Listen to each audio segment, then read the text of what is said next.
આખી જિંદગી જે એક્ઝામ છે તો બકા આ તો નાની એક્ઝામ છે એ તો આખો પાઠ હોય તો સવાલ આપું એટલે તમે એટલા જ કરો છો ને પછી એમાંથી ના પૂછાય તો પછી મારે તો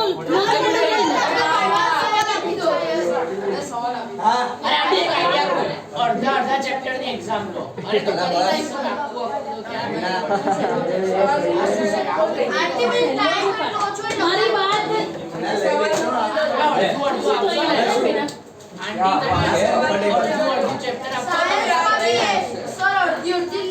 તો બધા મારી વાત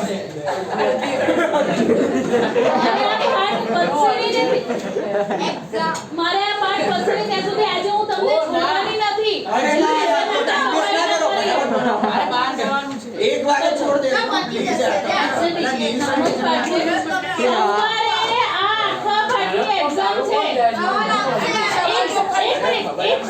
સવાલ આપું ગાઈડનું નાનું હેતુલક્ષી બધું તમારે મોઢે કરવા ખાલી જગ્યા એમસીક્યુ બધું રબર રાખી દે પહેલા બકા હા ને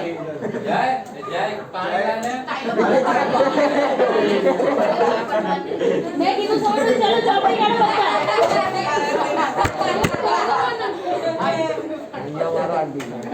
चलो आंटी चालू करो फिर मॉडल नहीं जाए अरे फटाफट आज तो हम रमकाओ रासायनिक खातर उद्योग આગળ હું સમજાવું ફરીથી ના એટલે આ લોકો બધા પહેલી છોકરાઓ 10 વર્ષ મોટા થઈ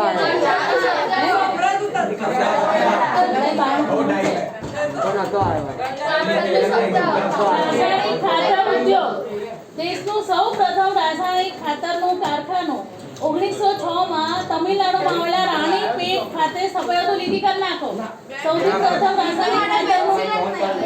રાસાયણિક ખાતરનું કારખાનું ક્યાં આગળ 1906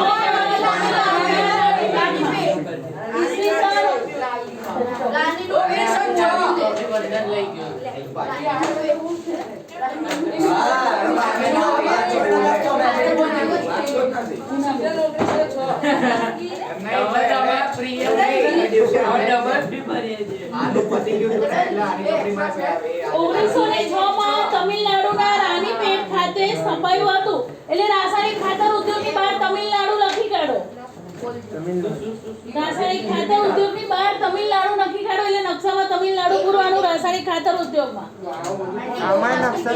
ઈસવીસન 1906 માં તમિલનાડુના રાણીપેટ ખાતે સ્થપાયું હતું આ ઉદ્યોગનો વિકાસ ફર્ટિલાઇઝર કોર્પોરેશન ઓફ ઇન્ડિયા દ્વારા બિહારના સિંદરી ખાતે તો અમે એક જ માર્કનું પૂછાય છે આમાંથી પૂછાશે તો નહીં તો નહીં પૂછે જો રાસાયણિક ખાતરનું સૌપ્રથમ કારખાનું ક્યાં આગળ તમિલનાડુ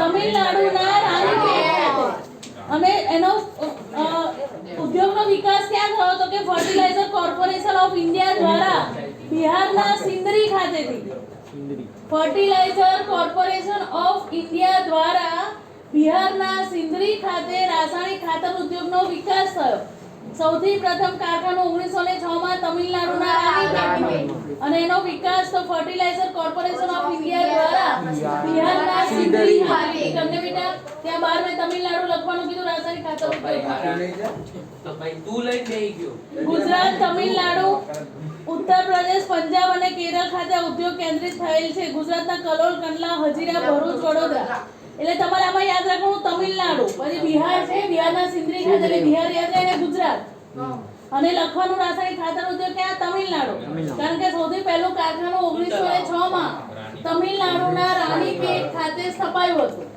અને પછી એનો વિકાસ ક્યાં થયો તો કે ફર્ટિલાઇઝર કોર્પોરેશન ઓફ ઇન્ડિયા દ્વારા બિહારના સિંદરી ખાતે ફર્ટિલાઇઝર કોર્પોરેશન ઓફ ઇન્ડિયા એટલે FCI ઓકે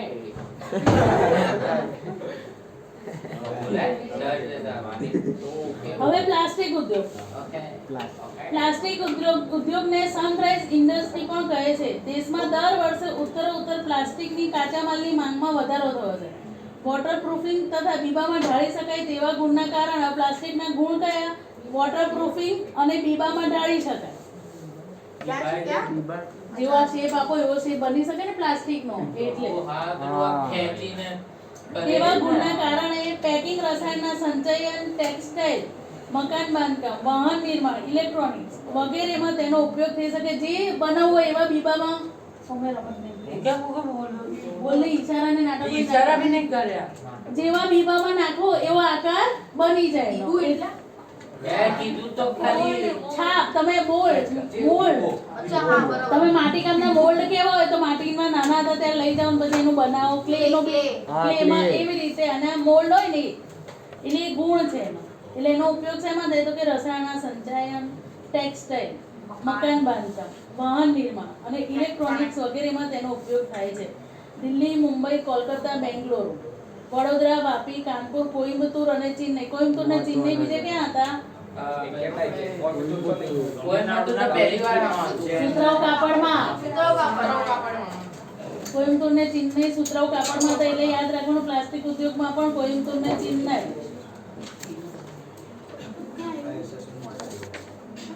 અલા એમને એમ ચિત્રું છું તો આ યશસ્વી ક્યાંથી વચ્ચે? યશસ્વી ક્યાંથી વચ્ચે આવી? આંટી આ બમ્બે બંધ કરો. એટલે હું બહુ બગડી. તારું દોડો કામ કરી એટલે પ્લાસ્ટિક ઉદ્યોગમાં બહાર દિલ્હી લખી કાઢો. દિલ્હી ને મુંબઈ. મુંબઈ. જો પ્લાસ્ટિક ઉદ્યોગ બીજા કયા નામે ઓળખાય? સંદેશ ઇન્ડસ્ટ્રી. પ્લાસ્ટિક ઉદ્યોગના કયા બે ઉપયોગ તો કે કેવા છે? એનો વોટરપ્રૂફિંગ અને બીબામાં ઢાળી શકાય ગુણ છે એના. એટલે એનો ઉપયોગ શેમાં થાય તો કે પેકિંગમાં, રસાયણના સંચયન, ટેક્સટાઇલ, મકાન બાંધકામ, વાહન નિર્માણ, ઇલેક્ટ્રોનિક્સ. ધીમેથી બોલજો બધા. અને દિલ્હી, મુંબઈ, કોલકાતા, મેંગલોર, વડોદરા, વાપી, કાનપુર, ચેન્નઈ ને કોઈમ્બતુર. દિલ્હી ને મુંબઈ લખી કાઢો. સિમેન્ટ ઉદ્યોગ, એ તો તમને ખબર જ છે સિમેન્ટનો ઉપયોગ શેમાં થાય? મકાન બાંધકામ, સડકો, બંધો વગેરેના નિર્માણ માટે સિમેન્ટ અનિવાર્ય છે. ચીન પછી સિમેન્ટ ઉદ્યોગના ઉત્પાદનમાં વિશ્વમાં ભારતનો ક્રમ બીજો છે. લખી કાઢો ત્યાં પ્રથમ ચીન, દ્વિતીય ભારત. ચીનના આગળ છે. આંટી એ તો ક્રમ ફિક્સ જ છે. પહેલું ચીન ને બીજું શેમાં શેમાં લખીએ? સિમેન્ટ ઉદ્યોગમાં કોરોનાનો હવે પ્રથમ ચીન ને પછી પ્રથમ ચીન અને દ્વિતીય ભારત. ચીન પછી સિમેન્ટના ઉત્પાદનમાં વિશ્વમાં ભારતનો ક્રમ બીજો છે. તે વિશ્વના આશરે 6% ઉત્પાદન કરતો દેશ બન્યો છે. જેટલું ઉત્પાદન થાય છે ને એમાંથી 6% ઉત્પાદન થાય છે તો પણ એ બીજો ક્રમ છે. 6% ઉત્પાદન થાય છે તો પણ. ચૂનાના પથ્થર, કોલસો, ચિરોડી, બોક્સાઇટ, ચીકણી માટી વગેરે સિમેન્ટ બનાવવાનો કાચો માલ છે. સિમેન્ટ બનાવવા માટે કઈ કયું મટીરીયલ જોઈએ? તો કે ચૂનાનો પથ્થર, કોલસો, ચિરોડી, બોક્સાઇટ, ચીકણી માટી. ચૂનાનો પથ્થર, ચિરોડી, કોલસો, બોક્સાઇટ, ચીકણી માટી. ચૂનાનો પથ્થર, કોલસો, ચિરોડી, બોક્સાઇટ, ચીકણી માટી. સિમેન્ટ ઉદ્યોગ બનાવવા માટેનો કાચો માલ વિશ્વમાં દ્વિતીય ક્રમ અને 6% જેટલું ઉત્પાદન કરતો દેશ. અને એનો કાચો માલ ચૂનાનો પથ્થર, કોલસો, ચિરોડી, બોક્સાઇટ અને ચીકણી માટી. ચૂનાનો પથ્થર, ચિરોડી, કોલસો, બોક્સાઇટ અને ચીકણી માટી. કાચો માલ અને ઉત્પાદનો વજનમાં ભારે હોવાથી સિમેન્ટના કારખાના જ્યાં કાચો માલ વધુ ઉપલબ્ધ હોય ત્યાં છપાયા છે, ત્યાં જ સ્થાપવામાં આવ્યા છે. કેમ તો કે વજનમાં ભારે હોય ઉત્પાદન સિમેન્ટનું, એટલે આમથી આમ ટ્રાન્સપોર્ટેશનમાં અઘરું પડે. એટલે જ્યાં આગળ સિમેન્ટ બનતા હોય ને એટલે ત્યાં જ્યાં એનો કાચો માલ વધારે પ્રમાણમાં ઉપલબ્ધ હોય ત્યાં જ એના કારખાના સ્થપાયા છે. ગુજરાતમાં આ ઉદ્યોગનો સારો વિકાસ થયો છે. ગુજરાત લખી કાઢો સિમેન્ટ ઉદ્યોગ. બધું પેલું લખાયેલું. સિમેન્ટમાં કશું નથી લખ્યું. પ્રથમ ચીન અને બીજું દ્વિતીય લખાયું. પણ નકશામાં ગુજરાત. રાજ જો મકાન બાંધકામ અને સડક માટે વિશ્વમાં પ્રથમ ચીન, બીજું ભારત. દ્વિતીય ભારત, 6% જેટલું ઉત્પાદન કરતો દેશ. ભારત ને ચૂનાનો પથ્થર, અને ગુજરાતમાં સારું ઉત્પાદન થાય છે. વજનમાં ભારે હોવાથી જ્યાં બધો કાચો માલ મળી રહે ત્યાં આગળ એનું ઉત્પન્ન કરવામાં આવે છે. એનું કારખાનું છે. પરિવહન ઉપકરણ ઉદ્યોગ મુસાફરી માટેના અનેક વાહનો આપણે જોયા હશે. અગાઉ પશુ દ્વારા ખેંચાતો વાહનો હતા જેની ગતિ ધીમી હતી. આજે આધુનિક યુગમાં રસ્તાઓનો વિકાસ સાથે ઝડપી ગતિવાળા વાહનોનો ક્રમશઃ વપરાશમાં આવ્યા છે. પહેલું રેલવે. તું ચોપડી કેમ નથી લાવતી? ATM. મેં હું આનામથી જોતો હતો. મેં પૂછ્યું મને ખબર આ જો મેં છે ને કીધું કે અહીંયા લાઈન કર. પહેલું રેલવે. એટલે સાચું. ભારતમાં મુસાફરી માટે હવે આ છે ને ચારે ચાર એકદમ સહેલા છે. તમે ખાલી અહીંયા ધ્યાન આપશો ને તોય તમે તમારી રીતે લખી શકશો. બરાબર? એટલે તમે ખાલી અહીંયા ધ્યાન આપો વાતો કરવા.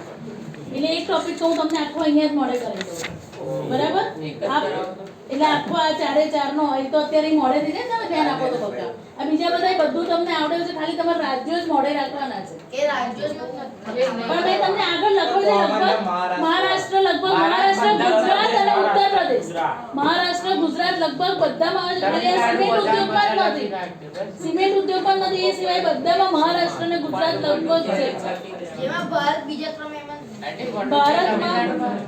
ભારતમાં મુસાફરી માટે રેલવે સેવાની કામગીરી પ્રશંસનીય છે. રેલવે પોતાની જરૂરિયાતના ઉપકરણો જેવા કે રેલવે એન્જિન, મુસાફરોના ડબ્બા, માલગાડીના ડબ્બા ખુદ તૈયાર કરે છે.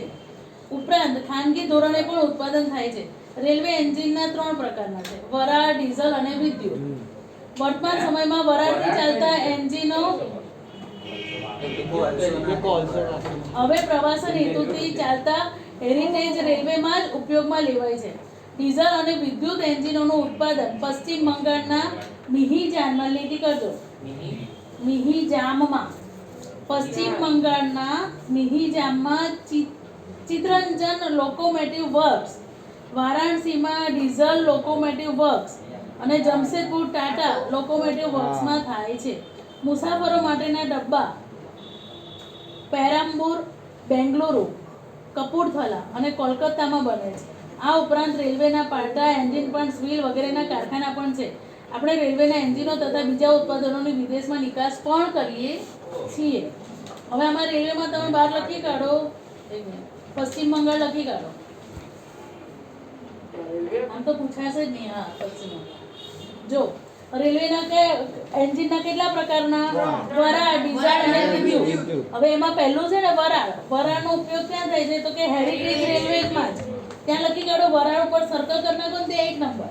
એટલે વરાળથી ચાલતા એન્જિનનો ઉપયોગ હેરિટેજમાં જ કરવામાં આવે છે.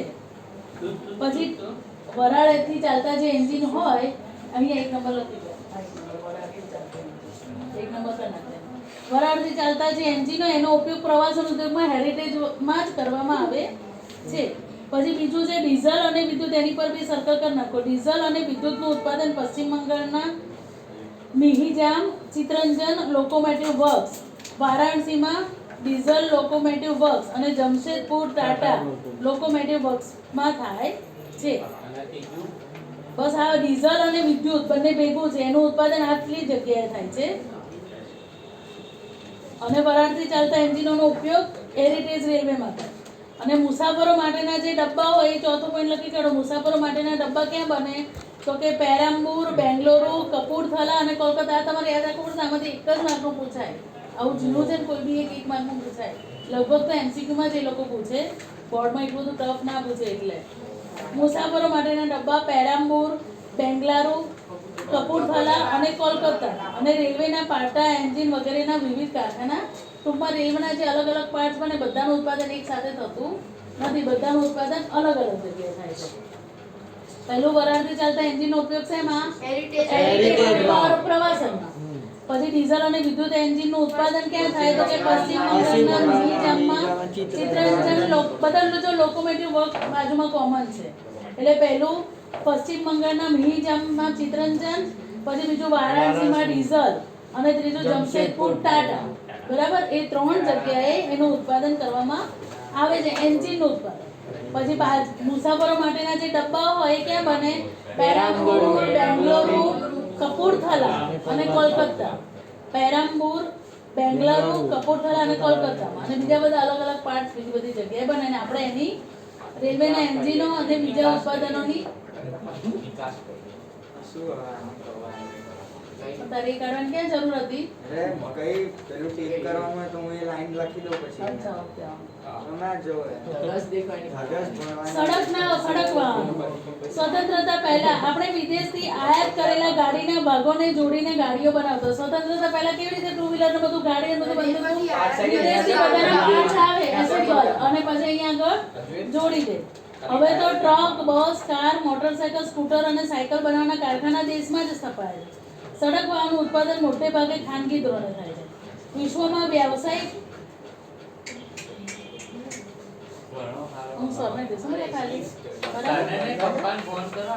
વિશ્વમાં વ્યાવસાયિક વાહનોના ઉત્પાદનમાં ભારતનું સ્થાન 5મું છે. સર્કલ કરી નાખો. વ્યાવસાયિક વાહનોના ઉત્પાદનમાં ભારતનું સ્થાન 5મું છે.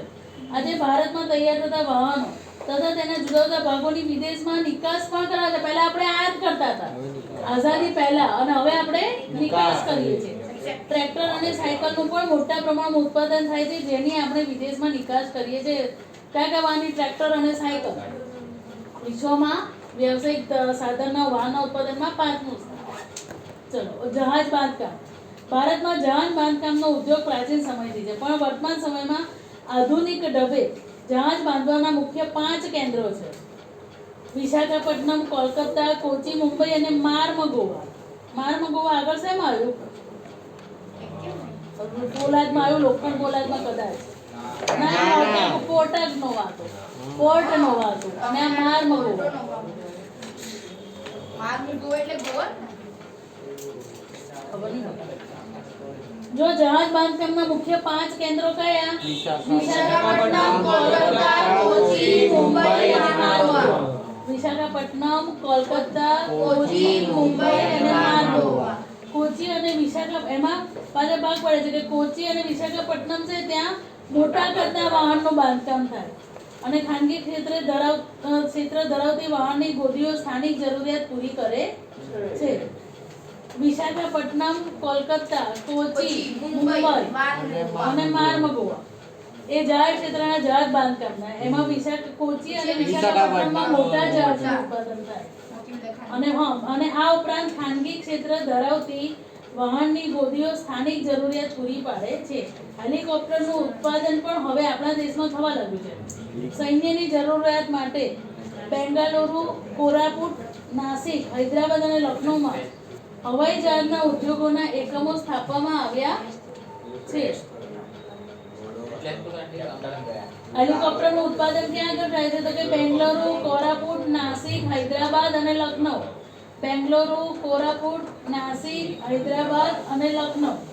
ભારતમાં હજી સુધી યાત્રિકોના પરિવહન માટે હવાઈ જહાજ બાંધકામનો પ્રારંભ થયો નથી, એટલે આપણે આયાત કરીએ છીએ.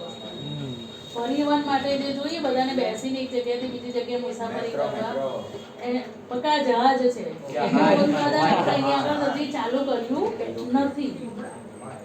જો ફરીથી બોલું છું, કયા 5 ક્ષેત્રો જાહેર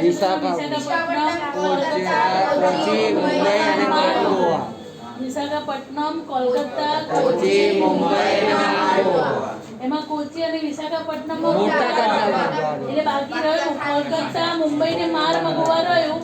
ત્યાં આગળ નાના કરતા જહાજનું ઉત્પાદન થાય અને ખાનગી ક્ષેત્રમાં વાહનની ગોદીઓની સ્થાનિક નાના જે વાહનો એ લોકો જાતે બનાવી દે.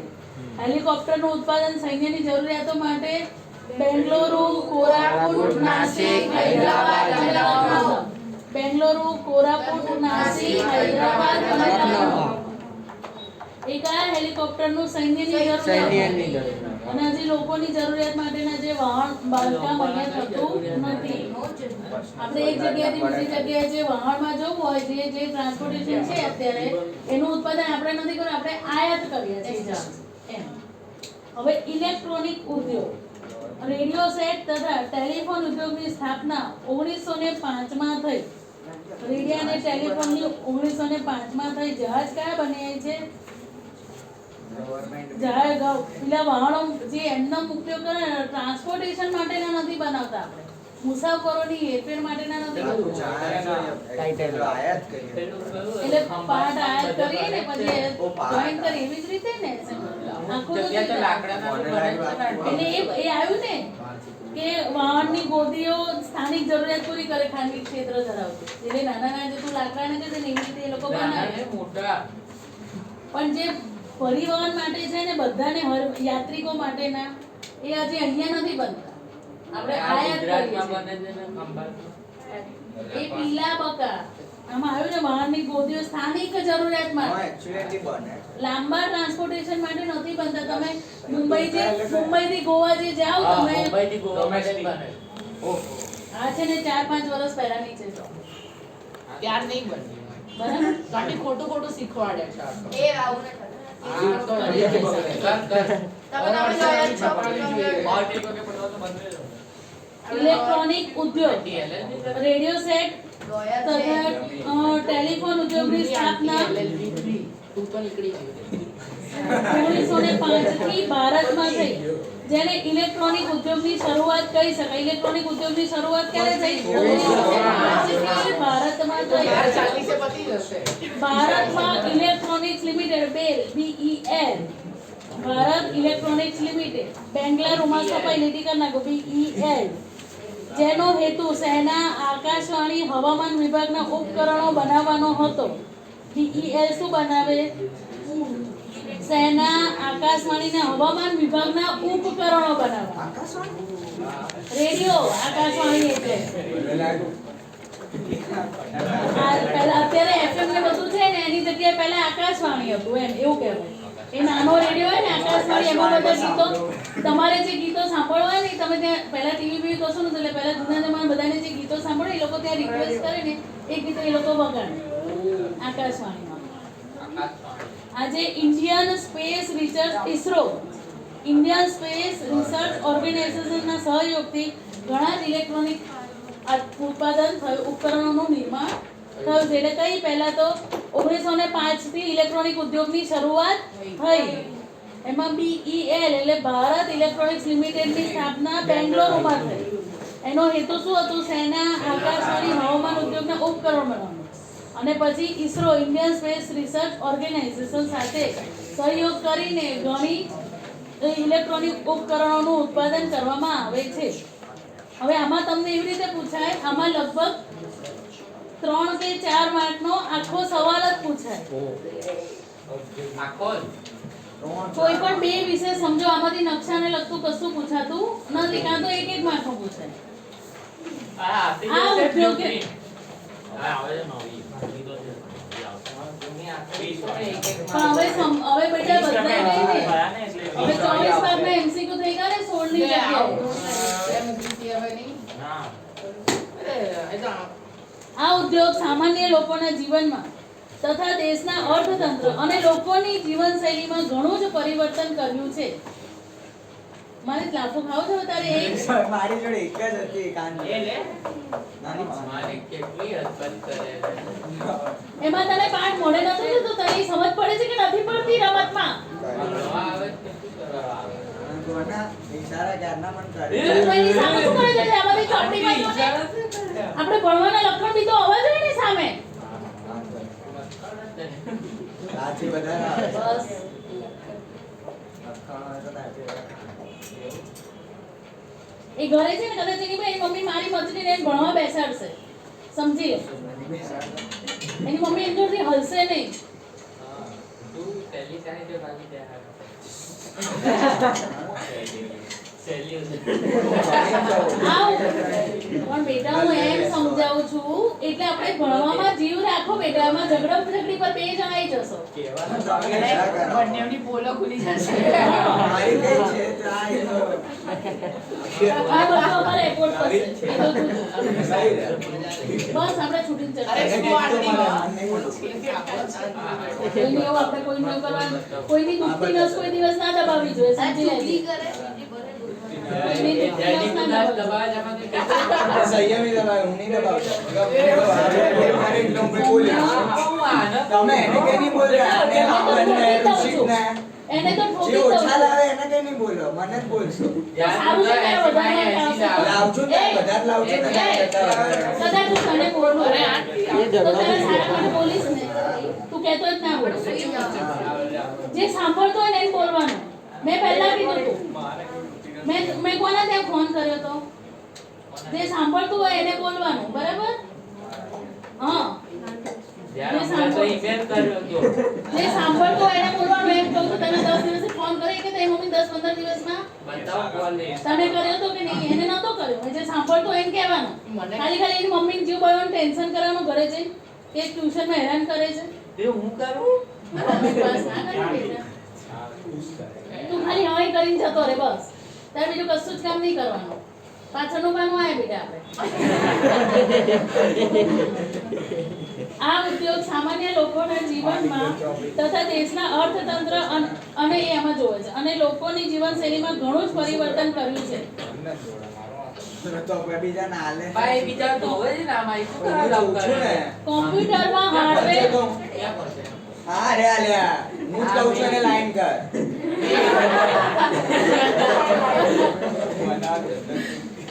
હવે શું કરા કહો? કોમ્પ્યુટરમાં હાર્ડવેર તથા સોફ્ટવેર ક્ષેત્રે ભારતે ઘણી જ પ્રગતિ કરી છે. બેંગ્લોરને આ ઉદ્યોગની રાજધાની બનાવ્યું છે.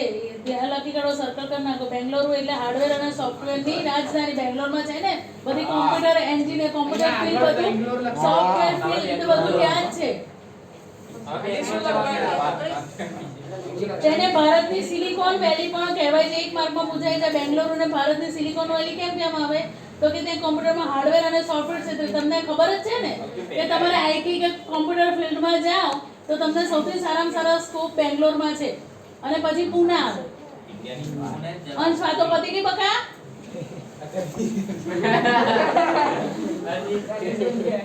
હેલો શાંતિ ઝઘડો કોઈ આ ઉદ્યોગના વિકાસને માટે સોફ્ટવેર પાર્ક, વિજ્ઞાન પાર્ક તથા પ્રૌદ્યોગિકી પાર્ક બનાવવામાં આવ્યા છે. સોફ્ટવેર પાર્ક, વિજ્ઞાન પાર્ક અને પ્રૌદ્યોગિકી પાર્ક બનાવવામાં છે. ભારતમાં આ ઉદ્યોગનું ભાવિ આશાસ્પદ છે. તમે જોજો એટલે તમે કોઈ ધારો કે તમે સાયન્સ લો ને સારી કોલેજમાંથી એન્જિનિયર કરો ને પછી તમે માસ્ટર કરો તો તમને સારામાં સારું પેકેજની ઓફર આપે છે. કેમ? તમને સારામાં સારા પેકેજની ઓફર આપે તો તમે ઇન્ડિયાની બહાર જાઓ નહીં તો ઇન્ડિયા આગળ આવે. અને એટલે બેંગ્લોરને લગભગ બધાને ત્યાં આગળ જે સારી જગ્યાએ ભણ્યું ને, ધારો કે અહીંયા આગળ કોઈ જગ્યાએ એન્જિનિયરિંગ કર્યું અને પછી પુનામાં સિમ્બાસિસ કરીને કોલેજ છે માસ્ટર કરવા માટે, સૌથી બેસ્ટ કોલેજ. એટલે તમે ધારો કે કોલેજમાંથી એન્જિનિયર કરીને બહાર નીકળો ને એટલે તમને લગભગ વર્ષે 20-25 લાખનું પેકેજ મળે. પેકેજ જ મળે પણ બીજું બી ટેક્સ તો તમે ભરશો ને. કોઈ બી જગ્યાએ જોબ કરશો તમે ટેક્સ નહીં ભરો. પણ અહીંયા એટલો બધો ટેક્સ જ નથી આપણે. આંટી ગઈકાલે ત્યાં ગયો તો પણ સારું બધા કોમેન્ટ પાસ ના કરીશ હો ને. મારે ઊભું થવું પડે એવું ના કરીશ. હું તમને લોકોને ખબર પડી એટલા માટે સારું ભણવાનું જેથી કરીને તમે ધારો કે બોમ્બે આઈટીમાં ને એમાં કોઈ સારા સ્કોલર છોકરા હોય ને બોમ્બે આઈટીમાં ને એમાં એડમિશન મળે પછી તમારે કોઈ ચિંતા જ નહીં લાઈફ ટાઈમની. આખી જિંદગીની શાંતિ. એમાં તો 20, 25, 30, 35, 40 લાખના પેકેજ હોય છે. વર્ષનું પેકેજ કહું છું હું તમને. પણ 12 એનાથી વધારે પણ તમારી ફેમિલી સાથે રહીને તમે એટલું પેકેજ કેમ તમને વર્ષે 40 લાખ મળે તમે એમાંથી સેટિસ્ફાઈડ નથી? મહિને 3-4 લાખ રૂપિયા કમાઓ પછી તમારે કેટલા જોઈએ? તો પછી એટલે ઔદ્યોગિક પ્રદૂષણ અને પર્યાવરણીય અતિક્રમણ દેશના આર્થિક વિકાસમાં ઔદ્યોગિક સમય એ સાથ મારી ભાઈ શકે. તેવું કઈ બોલ્યો જ નથી. ભાઈ નું ધ્યાન ભણવામાં જ છે અત્યારે. ક્યાં બે વાતો કરીને ભાઈ તમે તેને મને શું બોલો. કરવા કીધું? હું કહું છું ને કહેવા માટે. તો તમે એને એ બંને વાતો કરે ભાઈ મને કહો છો કે તું વાતો કરે છે. હું એને કહું છું ને બકા. દેશના આર્થિક વિકાસમાં ઔદ્યોગિક ઉત્પાદનનો નોંધપાત્ર ફાળો રહ્યો છે. ઉદ્યોગે પ્રદૂષણમાં પણ વધારો કર્યો છે અને પર્યાવરણનું અતિક્રમણ થયું છે. કુદરતી તથા માનવ સર્જિત કારણોને લીધે પર્યાવરણની ગુણવત્તામાં ઘટાડો થયો છે. તેને પર્યાવરણનું અતિક્રમણ થયું. કે પર્યાવરણનું અતિક્રમણ કોને કહેવાય? પર્યાવરણની ગુણવત્તામાં ઘટાડો. એટલે પર્યાવરણની ગુણવત્તામાં ઘટાડો એટલે શું? ઓક્સિજન અને એ બધું જે પૂરતી માત્રામાં જોઈએ એ ના મળે એટલે એની ગુણવત્તા ઘટી કહેવાય. ક્વોલિટી સારી ના મળે. ક્યારે ક્વોલિટી કે આમાં પ્રદૂષણ વધી ગયું એટલે O2 ને જે જોઈએ એ પ્રમાણમાં નથી. ઉદ્યોગ થકી મુખ્યત્વે 4 પ્રકારના પ્રદૂષણ છે: હવા, જળ, ભૂમિ અને ધ્વનિ. આજના સ્પર્ધાત્મક જમાનામાં ઉદ્યોગોએ મોટા પ્રમાણમાં હવા અને જળ પ્રદૂષિત કર્યા છે. કાર્બન મોનોક્સાઇડ અને સલ્ફર ડાયોક્સાઇડ જેવા અતિ નુકસાનકારક વાયુને કારણે હવા કયા કારણે પ્રદૂષિત થાય છે? કાર્બન મોનોક્સાઇડ અને સલ્ફર ડાયોક્સાઇડ. ઔદ્યોગિક કચરાના કારણે જળ પ્રદૂષણ વધ્યું છે. એ તો તમે છાપામાં અવારનવાર વાંચતા જ હશો કે બધો ઉદ્યોગો પોતાનો કચરો પાણીમાં છોડે છે. આજે ઘણા કારખાનાના નિયમોને અવગણીને ઔદ્યોગિક રીતે દૂષિત થયેલા પાણીમાં નદીમાં વહેવડાવવામાં આવે છે.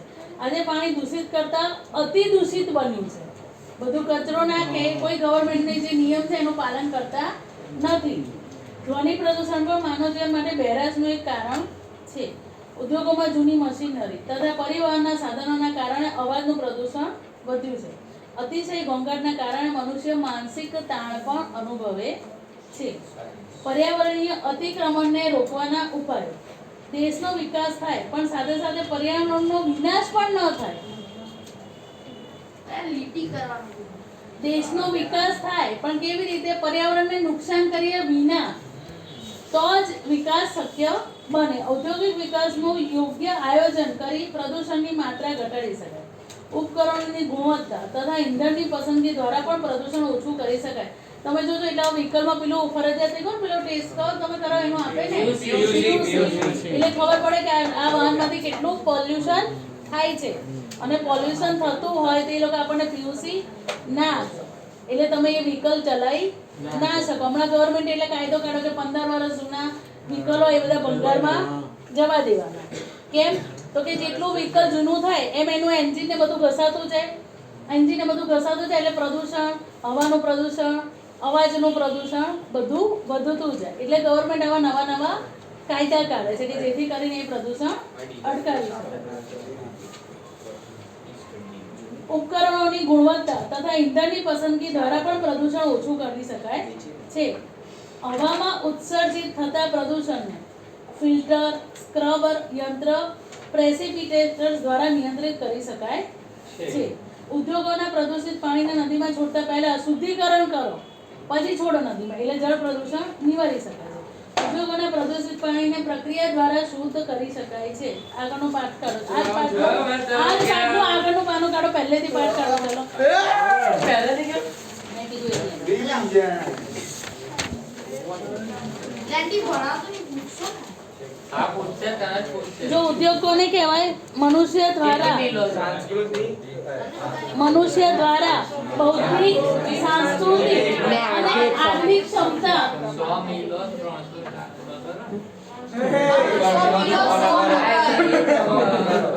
300 ઉદ્યોગો કોને કહેવાય? મનુષ્ય દ્વારા બૌદ્ધિક, સાંસ્કૃતિક અને આર્થિક ક્ષમતા પ્રમાણે કુદરતી સંસાધનોના રૂપને બદલાવીને તેનો જે વિકાસ થયો એને ઉદ્યોગ કહેવામાં આવે છે. સૌથી પહેલા સિંધુકીની સંસ્કૃતિમાં સુતરાઉ કાપડ, માટીના વાસણ, કાંસા અને મણકા, અને પછી 18મી સદીમાં હસ્તકલા, ગૃહ ઉદ્યોગ,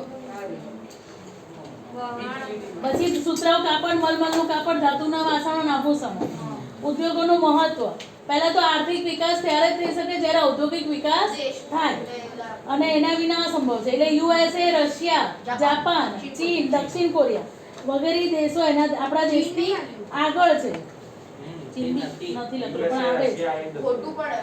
બધી યુરોપિયન કન્ટ્રી. જે દેશોમાં ઉદ્યોગોનો વિકાસ થયો નથી અથવા તો ઓછો થયો છે એ દેશનો શું થાય?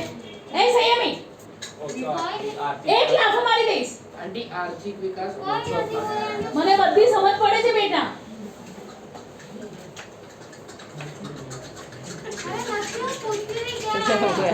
જે દેશમાં ઉદ્યોગોનો વિકાસ થયો નથી અથવા તો ઓછો થયો છે એ દેશના લોકો શું કરે છે કે જે કાચો માલ મળે એની આયાત કરે છે. બનાવતા આવડતો નથી ને પછી ત્યાંથી તૈયાર થયેલો માલની નિકાસ કરે છે, જે મોંઘો પડે છે. એટલા માટે ઉદ્યોગોનો વિકાસ થવો જરૂરી છે. અને ભારતમાં સમગ્ર રાષ્ટ્રીય ઉત્પાદનમાં ઉદ્યોગોનો ફાળો 29% જેટલો છે. સૌથી પહેલા લોહગાળાનું કારખાનું 1853માં ચારકોલ આધારિત, પછી 1854માં સુતરાઉ કાપડ ઉદ્યોગ જે સફળ થયો હતો. 1855માં કોલકાતા નજીક રીસરામાં શણનું કારખાનું, 1874 માં કોલકાતામાં માખણનું એ બંધ થયું. પછી 1881 માં પુનઃ શરૂ થયું. 1907 માં ઉદ્યોગોનું વર્ગીકરણ કેટલી રીતે? ઉદ્યોગોનું વર્ગીકરણ 3 રીતે. પહેલા શ્રમિકોની સંખ્યાના આધારે, પછી બીજું માલિકીના આધારે અને ત્રીજું કૃષિ આધારે. પેલામાં નાના પાયાના ઉદ્યોગો અને મોટા પાયાના ઉદ્યોગો, ખાનગી, જાહેર, સંયુક્ત અને સહકારી મંડળી, કૃષિ આધારિત અને ખનિજ આધારિત. હવે સૌથી પહેલો સુતરાઉ કાપડ ઉદ્યોગ, એનું કે 3.5 કરોડ લોકોને રોજ વિડિયો ના કરે કે હું જે ભણાવું ને એમાં ધ્યાન રાખ. નથી વાંચું પણ હું સમજાવું છું, એ ધ્યાન રાખ, તારે મોડે થઈ જાય. 3.5 કરોડ લોકોને રોજગારી પૂરી પાડે. પ્રથમ ચીન, દ્વિતીય ભારત, મુંબઈ, અમદાવાદ. તો કે શું 3.5 કરોડ બોલી ગઈ, લોકોને રોજગારી પૂરી પાડે. પાછળ છે. મને યાદ છે તે પાછળ. ચીન પછી સુતરાઉ કાપડની નિકાસમાં ભારત દ્વિતીય, પછી અમદાવાદમાં સાપુર અને કેલિકોમી, પછી સસ્તો કપાસ, શ્રમિકોની ઉપલબ્ધિ, પરિવહનની સુવિધા અને કાપડની મિલો, એ બધા અને નિકાસ માટેના બંદરોની બધી સગવડ હોવાને કારણે સૌથી પહેલા મુંબઈ અને અમદાવાદમાં મુંબઈને કોટન પોલિસ ઓફ ઇન્ડિયા અને અમદાવાદને સિટી ઓફ ઇન્ડિયા. પછી 100 નગરોમાં અને પછી ક્યાં આગળ મુંબઈ, અમદાવાદ, ભિવંડી, 3 પૂર હતા, સોલાપુર, કોલ્હાપુર, અને ઉજ્જૈન. પછી તમિલનાડુમાં કોઈમ્બતુર, ચેન્નઈ, મદુરઈ, ઉત્તર પ્રદેશમાં કાનપુર, ઇટાવા, આગ્રા, લખનઉ, મધ્ય પ્રદેશમાં ઇન્દોર, ગ્વાલિયર, ઉજ્જૈન, દેવાસ, પશ્ચિમ બંગાળમાં હાવડા, મુર્શિદાબાદ, કોલકાતા, રાજસ્થાન, પંજાબ અને હરિયાણા. પછી કેમ અત્યારે એનો તીવ્ર સ્પર્ધા? તો કે કપાસની અછત, જૂના યંત્રનો વપરાશ, અનિયમિત વિદ્યુતનો પુરવઠો, રેસાના કાપડની સ્પર્ધા. વૈશ્વિક બજારમાં તો તમે બોલો ને બેટા ક્યાં ના પાડે? હવે ભારત ક્યાં ક્યાં નિકાસ કરે? Russia, UK, USA, Sudan, Nepal, Australia, France, દક્ષિણ આફ્રિકા. હવે સણનો કાપડ ઉદ્યોગ ઉત્પાદનમાં પ્રથમ, નિકાસમાં બાંગ્લાદેશ. અને સણને 80% પાણીની જરૂર પડે એટલે હુગલી નદીના કિનારે અને પશ્ચિમ બંગાળમાં 80% જેટલું. હવે રેશમી કાપડ, પ્રથમ ચીન, દ્વિતીય ભારત. ભારત 4 પ્રકારના રેશમ, સેતુર, ઈરી, કાસલ અને મુગા. અને 100 જેટલા રેશમી કાપડની મિલો આવે છે. અને 100 અને એમાં મારા રેશમી કાપડમાં 12 માર્ક તમને લખવાનું રહી ગયું છે ને, કર્ણાટક લખાય છે. તમારે આમાં નથી લખવાનું. નકશા માટેનું. કર્ણાટક. હવે ઊની કાપડમાં પ્રથમ પંજાબ, દ્વિતીય મહારાષ્ટ્ર. અને કુટીર ઉદ્યોગ સ્વરૂપે ચાલુ થયેલો ઉદ્યોગ કયો? તો કે ઊની કાપડ ઉદ્યોગ. એ ધ્યાન રાખજો, કુટીર ઉદ્યોગ પૂછાય તો ઊની કાપડ ઉદ્યોગ લખવાનો.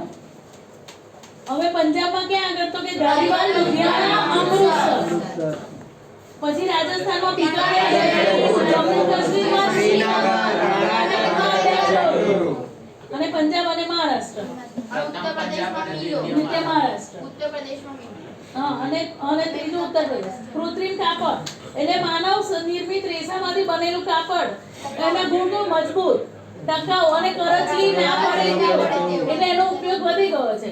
હવે કુદરત કપાસના રેસા ઇસ્ત્રી ના કરે તો ચાલે. ઇસ્ત્રી કર્યા પછી તો કસામ કરચલી ના લાગે. હા, પેલા લીઝી બીઝી ને સિન્થેટિક ને મટીરીયલ ના હોય છે એ, હા, એને તમારે ઇસ્ત્રી કશું ના કરવું પડે. અને કપાસના રેસા સાથે કૃત્રિમ રેસા ભેળવીને મિશ્ર કાપડ બનાવવામાં આવે છે. મહારાષ્ટ્ર, ગુજરાત, ઉત્તર પ્રદેશ. હવે ખાંડ ઉદ્યોગ. મહારાષ્ટ્ર ખાંડ કેવી રીતે બને? શેરડીમાં ગોળ બનાવે. શેરડીને 24 કલાકની અંદર એટલે 24 કલાકની અંદર એનું પિલાણ થવું જરૂરી છે. શેરડી બનતી હોય એની નજીક જ એના ખાંડ અને ખાંડ સરીના કારખાના આવેલા છે. મહારાષ્ટ્ર, ઉત્તર પ્રદેશ, તમિલનાડુ, કર્ણાટક. હવે કાગળ ઉદ્યોગ, પોચું લાકડું, ઘાસ અને શેરડીના કુચા, એ 4 વસ્તુ ભેગી થઈને કાગળ બનાવવામાં આવે છે. આંધ્રપ્રદેશ, મહારાષ્ટ્ર, પશ્ચિમ બંગાળ. તો મહારાષ્ટ્ર લખ્યું બરાબર. હવે ખનિજ આધારિત ઉદ્યોગો, એમાં પહેલો ઉદ્યોગ લોખંડ પોલાદનો ઉદ્યોગ એટલે એ ચાવીરૂપ ઉદ્યોગ કહેવામાં આવે છે. કેમ? એનાથી જ બધા ઉદ્યોગની શરૂઆત થાય. સૌથી પહેલા ક્યાં આગળ દમાસ્કસમાં તલવાર બનાવવા માટે આયાત કરવામાં આવતી. ચાલો. પછી લોખંડ બનાવવાનું પ્રથમ કારખાનું શું? તમિલનાડુમાં વેરી ગુડ. પછી 1874 માં પશ્ચિમ બંગાળના કુલટી સાથે આગળ આવે. પછી એ બંધ ઉઠાવે. પછી ફરીથી 1881 માં ચાલુ કરવામાં આવ્યું. પછી 1960 માં ઝારખંડના જમશેદપુરના કારખાનામાં લોખંડ પોલાદ સ્થાપવામાં આવ્યું. પશ્ચિમ બંગાળમાં લોખંડ પોલાદ તો સમજાવું છું બધા ચાલો. પહેલા તમે ખનીજમાં બોલી ગયા ચાવે એવું. ખનીજનો આ ટોપિક આ બધા ખનીજ ઉદ્યોગો ચાલુ થયા. એમાં પહેલું લોખંડ પોલાદ સમજ પડી. હવે પશ્ચિમ બંગાળમાં બર્નપુર અને કર્ણાટકમાં ભદ્રાવતી, પશ્ચિમ બંગાળમાં બર્નપુર અને પછી પેલા ઊની કાપડ ક્યાં હતા? પંજાબમાં ધારીવાલ, હરિયાણા, અમૃતસર, રાજસ્થાન બીકાનેર, જયપુર, જમ્મુ કાશ્મીરમાં શ્રીનગર, કર્ણાટક બેંગ્લોર અને બેંગ્લોર બીજું છે એનું આઈટી. ભિલાઈ, રાઉરકેલા, દુર્ગાપુરમાં લોખંડ પોલાદના કારખાના. બોકારો, વિશાખાપટ્ટનમ અને સેલમમાં આધુનિક ને મોટા કારખાના. પછી સેલ જે મેં ટાટા કરતી હતી વહીવટ, પછી એને સેલ સાથે મર્જ કરવામાં. ટાટા સિવાયના લોખંડ પોલાદના કારખાનાનો વહીવટ સ્ટીલ ઓથોરિટી ઓફ ઇન્ડિયા સેલને સોંપવામાં આવ્યો અને પાંચમું સ્થાન છે. અને ગુજરાતમાં હજીરા ખાતે લીલી સ્ટીલ પ્લાન્ટ એલ્યુમિનિયમ જોવો હોય જતા હોય જેને રિવિઝન કરવો હોય બેસો એક વાર જીવો તો બરાબર એલ્યુમિનિયમ કઈ વાંધો નહીં. એલ્યુમિનિયમ ગાળણ લોખંડ પોલાદ પછી બીજો મહત્વનો ઉદ્યોગ બોક્સાઇટ એ એલ્યુમિનિયમની કાચી ધાતુ. એલ્યુમિનિયમમાં બીજી એટલે સરળતાથી બળી જવાનો ગુણ ધરાવે.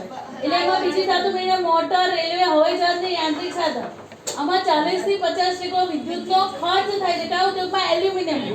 એટલે જ્યાં બોક્સાઇટ અને જળ વિદ્યુત સરળતાથી મળી રહે ત્યાં આગળ એલ્યુમિનિયમ ગાળણના ઉદ્યોગો વિકસાવવામાં આવ્યા છે. પશ્ચિમ બંગાળ, મહારાષ્ટ્ર, ઓડિશા, કેરળ, ઉત્તર પ્રદેશ, છત્તીસગઢ, તમિલનાડુ.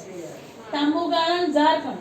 વિદ્યુતની સુવાહકતા અને બીજું ધાતુઓ સાથે સરળતાથી ભળી જવાના ગુણના લીધે તાંબાનો ઉપયોગ વધ્યો છે.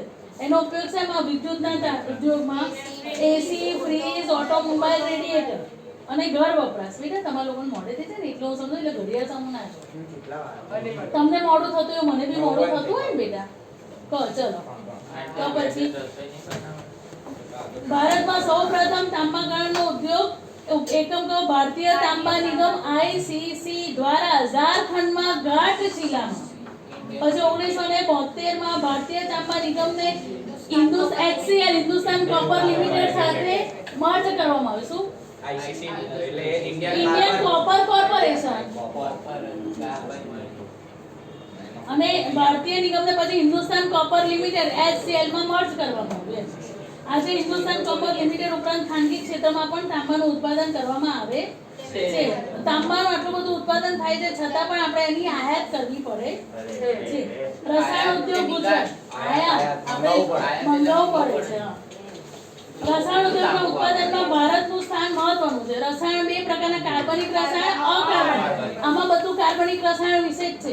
એટલે પેટ્રોકેમિકલ્સ, કૃત્રિમ રેસા, કૃત્રિમ રબર, પ્લાસ્ટિકની વસ્તુઓ, રંગ રસાયણ અને દવામાં. પછી જ્યાં રિફાઇનરી અને પેટ્રોકેમિકલ્સના કેન્દ્રની નજીક જોવા મળે. કાર્બનિક રસાયણમાં ગંધકનો તેજાબ, નાઇટ્રિક એસિડ, ક્ષારીય સામગ્રી, soda ash, caustic soda, chlorine વગેરે વગેરે. આમાં જંતુનાશક દવાનો ઉત્પાદનમાં વિકાસશીલ દેશમાં ભારતનું સ્થાન મહત્વનું છે. જંતુનાશક દવાનો વિકાસશીલ દેશમાં અને રસાયણ ઉદ્યોગમાં ગુજરાતનું સ્થાન સર્વોપરી છે. આપણે ગુજરાત નક્કી કરવા. રાસાયણિક ખાતર ઉદ્યોગ 1906 માં તમિલનાડુના રાણીપેટ ખાતે. પછી ઉદ્યોગોનો વિકાસ ફર્ટિલાઇઝર કોર્પોરેશન ઓફ ઇન્ડિયા બિહારના સિંદરી ખાતે સ્થાપવામાં આવ્યું. પ્લાસ્ટિક ઉદ્યોગને સનરાઈઝ ઇન્ડસ્ટ્રી પણ કહેવાય. વોટરપ્રૂફિંગ અને બીબામાં ઢાળી શકે. અને દિલ્હી અને મુંબઈ. સિમેન્ટ ઉદ્યોગમાં પ્રથમ ચીન, દ્વિતીય ભારત. 6% જેટલું ઉત્પાદન થાય. એનો કાચો માલ કહો તો કે ચૂનાનો પથ્થર, કોલસો, ચીરોડી, બોક્સાઇટ અને ચીકણી માટી. અને આ કાચો માલ અને ઉત્પાદન વજનમાં ભારે હોવાથી કે જ્યાં કાચો માલ મળી રહેતો હોય ત્યાં સિમેન્ટના કારખાના સ્થાપવામાં આવ્યા છે. બરાબર. પરિવહન ઉદ્યોગ તમને આવડશે. હા. બરાબર. આ પાઠની સોમવારે પરીક્ષા છે. સવાલ હું તમને મૂકી દઈશ. હેતુલક્ષી ને એ બધું તમારે જોડે મોડે કરવાનું છે. એક મિનિટ મારી વાત સાંભળો. હેતુલક્ષી ને બધું કમ્પલસરી મોડે કરવાનું. મારી ઈચ્છા થશે તો હેતુલક્ષી પૂછું, મારી ઈચ્છા થાય તો હું સવાલ જવાબ બી લખાવું. એટલે મારે બધું મોડે જોઈશે. કટ કરતા આવડે?